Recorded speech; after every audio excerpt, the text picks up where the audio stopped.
उस वीडियो में आप किस करते हुए देखे जा रहे थे, जी। उसका सच क्या है? अगर एक इंसान किस कर रहा है तो क्या वो भक्ति भावना में नहीं हो सकता क्या? आपकी रील्स आती हैं बहुत सारी कि आप डांस कर रहे होते हैं, एक तरफ पूजा एक तरफ बॉलीवुड सॉन्ग्स पे आप डांस कर रहे हैं, और इसलिए कहीं ना कहीं कहा जाता है रुद्र तारा, जो गुरु रुद्र तारा है वो एक फ्रॉड बाबा है। अंबुबाची के समय में ये भी कहा गया है कि जो महाविद्या हैं तंत्र की, वो बहुत प्रधान रहती हैं। तो ऐसा क्या है कि ये जो इस दौरान के हम तंत्र की बात करते हैं, जैसे आप बता रहे थे कि जो लोग साधना करते हैं वो पूरे साल साधना करते हैं, इस दौरान जैसे आपने समझाया भी है कि वो उनकी जो साधना है वो बहुत तीव्र रूप से हो भी जाती है।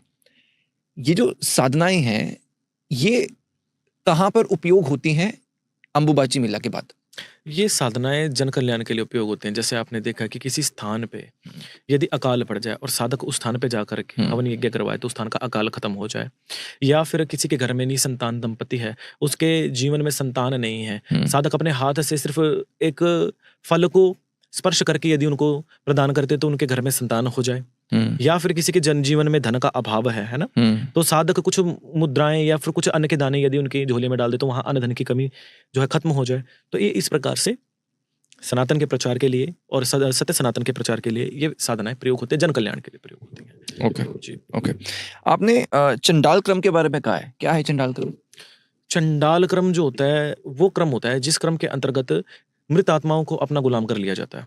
चंडाल क्रम का पूरा उल्लेख आपको भूत डामर तंत्र में मिलेगा, जिसमें स्वयं भगवान भूतेश्वर एक चंडाल के रूप में अपनी भूमिका को निभाते हैं और उसके बारे में बताते हैं कि चंडाल क्रिया जो है उसके लिए पहले चांडाल होना पड़ता है, और चांडाल होने से पहले हृदय को पत्थर का करना पड़ता है।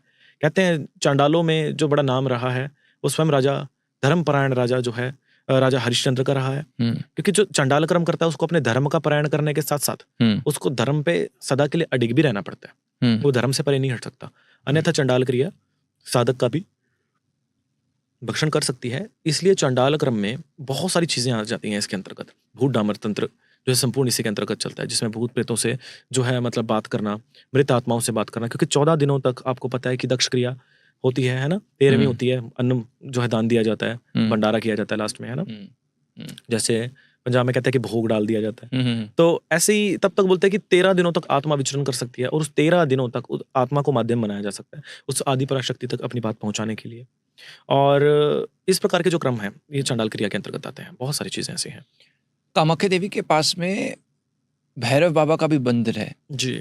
वहाँ की क्या मान्यता है? और वहाँ पे लोग उमानंद भैरव, उमानंद भैरव जो हैं, ये आनंद भैरव जो हैं इन्हीं का ही एक स्वरूप है, जो मतलब जिसमें कामाकर्षण शक्ति नहीं है, या जीवन जिसके जीवन में लस्य जो रस जो है वो खत्म हो चुका है, आनंद रस खत्म हो चुका है, वो उमानंद भैरव के यदि दर्शन करे, उनका पूजन करे तो उसके जीवन में संपूर्णतः ये जो है पुनः वापस आ जाती हैं ये सब चीजें। और उमानंद भैरव के दर्शन से ये कहा जाता है, टापू के ऊपर है दरअसल, ब्रह्मपुत्र नद के मध्य ये उमानंद भैरव का मंदिर है, कि इस भैरव की पूजा करने से जीवन के अंदर आपको पौरुष तत्व की कमी नहीं हो सकती। और इसी के साथ जो कोटरलिंगम महाराज है, बोला जाता है कि वो पुरुष जो नामर्द है, अगर वो कोटरलिंगम के जो लिंग को यदि स्पर्श भी कर ले तो वो स्वतः के लिए मतलब पौरुष तत्व को ग्रहण कर लेते हैं। जैसे कामराज भगवान जो रहे हैं, जैसे श्री कामदेव भगवान जो रहे हैं, उन्होंने दोबारा अपना रूप धारण किया था, है ना। तो इसीलिए कामाकर्षण शक्ति का यहाँ पे विशेष रूप में प्रधानता इस क्षेत्र में कही गई है मूल रूप में। जी। एक साइड है ये तंत्र और एक साइड है ये सारी चीजें जो कि एक साधना से जुड़ी हुई हैं। मैं ये जानना चाहता हूँ, क्योंकि आपको लोग एक तरफ ये ज्ञान है, एक तरफ ये माँ की भगवती की कृपा है और माँ की बातें हैं, दूसरी तरफ आपको सोशल मीडिया का सबसे कंट्रोवर्शियल बाबा कहा जाता है। जी। और ये भी सच है और क्यों मैं कह रहा हूँ, क्योंकि हर चीज के दो अलग अलग नैरेटिव्स होते हैं। बिल्कुल बिल्कुल। सबने आपके बारे में कुछ ना कुछ कहा है और आपने भी वो देखा हुआ है, मुझे वो बताने की जरूरत नहीं। बिल्कुल बिल्कुल। सबने अपनी अपनी बारे में अपने तरीके से आपके बारे में बताया। जी। आज मैं चाहता हूं आप अपने बारे में जी वो बातों के ऊपर सबको जी जवाब दें। जी, आप पूछ सकते हैं, बहुत सारी बातें हैं। मैं पहले स्टार्ट करूंगा एक कंट्रोवर्शियल वीडियो से। जी। उस वीडियो में आप किस करते हुए देखे जा रहे थे, जी। उसका सच क्या है? ऐसा नहीं है एआई के थ्रू आपकी भी वीडियो बनाई जा सकती है। अभी मैंने उसी के साथ रिगार्डिंग एक मैंने देखी वीडियो जो कि हमारे माननीय प्रधानमंत्री जी की बनाई गई थी।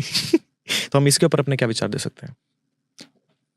मतलब लोग जो एक नैरेटिव देते हैं कि एक एआई से बनाई हुई चीज दिख जाती है, पता लग जाता है, क्योंकि बहुत सारे सॉफ्टवेयर हैं जिससे आप चेक भी कर सकते हो। मैं उस पर नहीं जा रहा, मैं आपसे जानना चाहता हूँ क्या वो वीडियो सच है कि झूठ? अगर लोग मुझसे जुड़ते हैं, वो किस चीज़ के लिए जुड़ते हैं, पहले मैं आपसे पूछना चाहूँगा। अपनी समस्याओं के समाधान के लिए, भक्ति के लिए, या फिर मेरे निजी जीवन में ताका-झाकी करने के लिए? श्योर, पर अब अगर मैं किसी से जुड़ता हूँ तो मेरा भरोसा भी तो आपसे जुड़ता है ना। जी, और मैं आपसे अगर आस्था करूंगा तो मैं एक पूर्णता से आस्था करना चाहूंगा। जी, तो अगर मैं आपसे जुड़ूंगा तो मैं आपके आज से नहीं बल्कि आपके कल से भी आपको देखना जी, चाहूंगा। बिल्कुल। अगर आज मानो हम एक झूठी वीडियो डाल दें जी। तो कल कोई हमारे चैनल पे नहीं आना चाहेगा क्योंकि हमारा पास्ट खराब हो गया। हाँ, ये तो है। तो उस वीडियो का सच क्या है? देखो राजे, ऐसा है कि हमारा जो ये लेना-देना है ना इन सब चीज़ों से, भक्ति के साथ-साथ हम पास्ट मॉडल भी रहे हैं, जो सच बात रही है। और इन सब मैं पार्टीज़ में भी जाता रहता हूँ, आज भी छोटे-मोटे कपड़े पहन लेता हूँ, कोई दिक्कत नहीं है मुझे इस चीज़ का। लेकिन उस चीज़ को लोग अगर हमारी भक्ति के साथ अगर कंपेयर करें, अगर एक इंसान किस कर रहा है, तो क्या वो भक्ति भावना में नहीं हो सकता क्या? आपके अकॉर्डिंग? नहीं हो सकता? या फिर उससे उसके अधिकार छीन लिए गए हैं सारे के सारे, आपके अकॉर्डिंग? वो वीडियो कब की है? मेबी आज से 10 साल पहले की। 10 जब साल पहले की वीडियो? 10 साल से भी पहले, when I was in Las Vegas. अच्छा, जी। ओके। और ये तब की वीडियो, और ये भी एक कवर शूट के लिए मैंने किया था कोई, लेकिन वो प्रोजेक्ट अब वो खत्म हो चुका है। एक वेब सीरीज थी, उसमें मैंने काम किया था उस टाइम पे। ओके। तो उस टाइम पे मेरे को एक रोल मिला था, ये उसके कुछ पार्ट्स थे, लेकिन बाद में उसको मैंने रिमूव करवा दिया था। लास्ट में पता नहीं किसने इस चीज को उठाया और लोगों में बोल दिया, अरे बाबा जी ने किया। तो मैंने कहा क्या प्रॉब्लम है, मुझे कोई दिक्कत नहीं इस चीज से, मुझे नहीं फर्क पड़ा। Okay, okay. सच बोलो। अब बात सच सामने आई है कि वो एक आपका पास्ट था जो कि पहले हुआ है। बिल्कुल। और ये आपकी उस वक्त ये जो आप तंत्र की बात कर रहे हैं, जो आपकी विद्या की बात कर रहे हैं, तब भी था। तब भी था। बिल्कुल। उससे कितने साल पहले से था? एक्चुअली मैं बताता हूँ, स्टडीज के लिए मुझे आउट ऑफ इंडिया जाना पड़ा। कब की बात है? ये हो चुके हैं 2013 2012, ओके। ये तब की बात है। मैं रहा हूँ 9 से लेकर के 14 तक, 9 10 11 12 13 14। यूएस में? हाँ। ओके। 6 साल कम नहीं होते जीवन के किसी इंसान के। और उस टाइम पे है ना, स्टडीज के साथ साथ मैं अपना जो है प्रैक्टिसेस भी किया करता, प्लस इसके सिवा मुझे एक साइड इनकम के लिए मुझे कुछ ना कुछ वक्त चाहिए था। तो इसके लिए मैंने थोड़ा जो है मैंने काम किया था इन सब चीज़ों में। सो ये चीज़ है, और तो कुछ नहीं है इसमें। और ये आज की थोड़ी है, ये कम से कम अगर आज 25 चल रहा है ना, और ये वीडियो होगी 12 13 की, मे बी 13 13 की होगी, 13 14 की। आपको रिग्रेट है? मतलब रिग्रेट मतलब उस बात का अफसोस? नहीं, बिल्कुल भी नहीं। किस बात का अफसोस होगा मुझे इस चीज़ का? मेरे गरेबान पे वो उंगली उठाए जिसका खुद का चादर बिल्कुल साफ हो, है ना? मैं मान सकता हूँ। ओके। एक वीडियो आपकी दूसरी जो वायरल होती है कि आप सबको ये कहते हैं, बहुत सारी वीडियोस मैंने भी देखी, जिसमें आपने बोला कि आप बलि दे दो। किसी लोगों को आपने बात करते हुए कहा कि आप बलि दे दो। एक वीडियो ऐसी भी आपकी वायरल हो रही थी कि तू कौन सी पीता है, चढ़ा दे। लेकिन मैं तो पीता नहीं हूँ। जो सच बात है, ये सच है। तो फिर आप प्रमोट किसको कर रहे हो? बलि को कर रहे हो या दारू पीने को कर रहे हो? मैं दारू पीने को प्रमोट नहीं कर रहा। काल भैरव मंदिर है, वैसे तो वहां बंद हो चुका है। जो परंपराएं हैं, मध, इनका प्रपोजल क्यों रखा गया था चढ़ाने का आज से कई साल पहले? कई ऐसी चीजें जिसका यूज करके घर खराब होता हो, उन चीजों को देवी देवताओं से जोड़ दिया गया ताकि आप बच सको, आपके घर में ये चीजें ना आए, तमस चीजें ना आए, ताकि आपके घर में झगड़ा ना हो सके, आपका घर उजड़ ना सके। परंपराओं के साथ जोड़ दिया गया, काल भैरव की पूजा के साथ, काली की पूजा के साथ जोड़ दिया गया इनको, है ना। और समय के अनुसार ये चीजें चलती चली गई, और आज भी ऐसा ही होता है कि जिस इंसान के ऊपर ज्यादा अगर छोड़ करके बोलता है कि क्षमस्व यदि प्रदान कर दिया जाए, और हर इंसान को ये नहीं बोला जाता कि जो मतलब कि तू ये ब्रांड की जो है मतलब तू चढ़ा दे, उसको बोला जाता है मेरे द्वारा ज्यादातर जो इंसान दिन रात दारू पी के लुप्त रहता है और अपने घर परिवार में एक पैसा नहीं देता, जिसकी वाइफ घर में काम करती है लोगों के घरों में, और वो उसको भी मतलब उसके साथ बदतमीजी करके मार पिटाई करके उसका भी हाथ से पैसा छीन के उसके बच्चे भूखे भूखे हो रहे हैं, सब कुछ हो रहा है। तो एटलीस्ट जो चीजें तुम्हें उस चीज की तरफ लेके जाए तो तुम अपना क्षमस्व उसको चढ़ाओ ताकि तुम उन सब चीजों से बच सको। बोलते हैं कि तेरा तुझको समर्पण। अगर वो सामने इंसान बोलता है कि मैं मां भगवती से प्रेम करता हूं, मैं राइट, मैं काल भैरव से प्रेम करता हूं, राइट, तो प्रेम एक अलग टॉपिक है, आप कर क्या सकते हो उसके लिए? बोलते समस्व समर्पण करना होगा तो पहले तो उसको समर्पित करो जो आपके घर का नाश कर रहा है।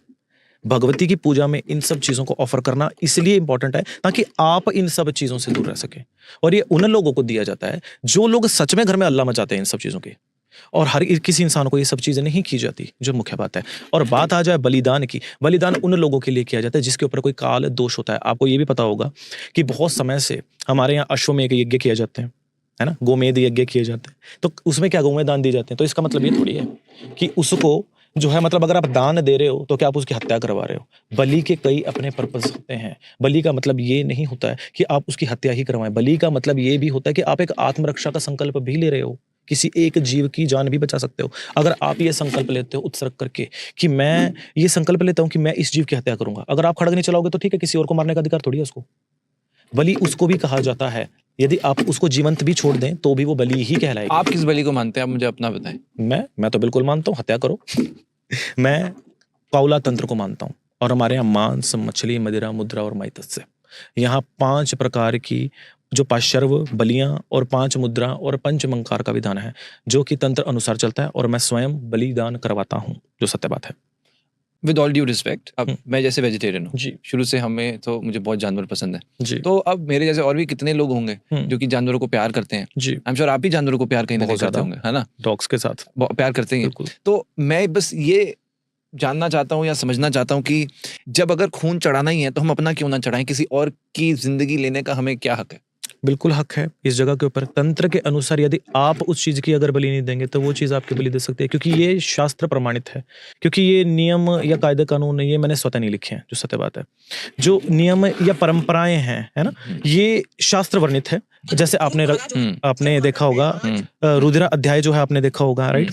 रुद्रा अध्याय में विधान ये बोला गया है कि जब तक आप इसको संपूर्ण नहीं कर सकते, जब तक आप नहीं दोगे, क्योंकि रुधिर का संबंध रुधिर से होता है और उसके लिए होता है, क्योंकि और आपको पता होगा कि इनकी जो वंशावली है, जैसे आपने बोला कि अजय, या अजय मतलब बकरा, इसको किससे जोड़ा जाता है। कुछ लोग इसको प्रजापति दक्ष के साथ भी जो है जोड़ते हैं, क्योंकि बोलते हैं कि ये मतलब उन्हीं की वंशावली में से जब बाद में जाकर के गए थे ये। और जो लोग भैंसे की जैसे बलि का कई लोग करते हैं, तो भैंसे की बलि में कई लोग इसको जो है महिषासुर की जो है वंशावली से इनको जोड़ते हैं। तो ये उन्हीं की जो है प्रपोजली इन सब की सब चीजों को इनसे जोड़ कर सकते हैं। और सबसे बड़ी बात क्या, काली का जो पूजा का जो कंसेप्शन रहा है ना, जैसे आजकल लोगों में रहा है, वो ये कभी सामाजिक लोगों के बीच में कभी पूजी नहीं है, ये रही है वनवासी लोगों के थ्रू पूजनी। क्योंकि 17वीं शताब्दी तक तो आपको पता होगा, अगर आपने रिसर्च किया हो थोड़ा बहुत काली माँ के ऊपर, तो इनकी कोई मूर्ति तक भी नहीं थी।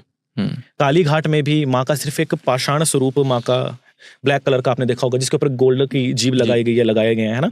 तो माँ का जो स्वरूप है वो नहीं था इस प्रकार का। और जो पूजन का जो असल में जो पर्पस था इसका, वो सब जो है इन्हीं लोगों के घरों से आया। जो लोग जंगलों में रहा करते, उन लोगों की फूड चेन में क्या है, उन लोगों की हंटिंग करना है, तो वही चीज ऑफर किया करते। तो ये वहीं से प्रथाएं चलती आ रही हैं। ये तो इसके चैप्टर्स भी उन्हीं चीजों के ऊपर लिखे हुए हैं। तो ये चैप्टर्स मेरे थ्रू नहीं बनाए गए हैं, तो इनका अनुसरण मैं करता हूँ, हाँ, लेकिन मैं इसका प्रमोट नहीं करता कि हर किसी को ही हत्या करनी चाहिए या हर किसी को बलि चढ़ाना चाहिए। नहीं चढ़ाना चाहिए, मुझे लगता है कि गलत है। जिनको जिस पद्धति से पूजना ठीक लगे वो कर सकता है, लेकिन मेरी पद्धति शाक्त है और मैं शाक्त परंपरा का अनुसरण करता हूँ, और मेरे अनुसार जब तक जीवन है मैं तो जय माता दी करता रहूंगा।